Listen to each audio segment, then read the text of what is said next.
Hi, this is Chris again with Kitchen One Solutions. Today we're going to be spraying out a 9-foot kitchen exhaust hood. Want to talk to you a little bit about the chemical we're using. We're using a basic purple power with some caustic added into it. One thing you want to make sure that you do is have some type of personal protection. When I personally use caustic, I always wear some type of mask. This is just a cheap one because I don't want to suck up a lot of those fumes. You know, you're going to catch a whiff every now and then. Some people wear, some people don't. It's kind of up to you. I highly recommend a pair of goggles. This chemical, it gets in your eyes. You know, you're going to do this for a living. You know, something getting in your eye every once in a while, every 4 or 5 years, you know, working's one thing. But this mist carries, you know, up the fan and everywhere else when you're working on it.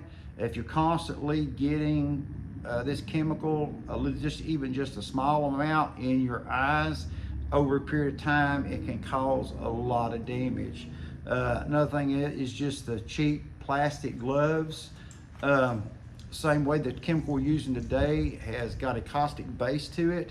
So if you've got a little ding on your hand or something like that, you know, when you get the chemical on your hand, it will definitely, you'll be able to feel it. It's almost like an alcohol, and if the cut's deep enough, you could end up with a pretty significant wound on your hand or on your arm.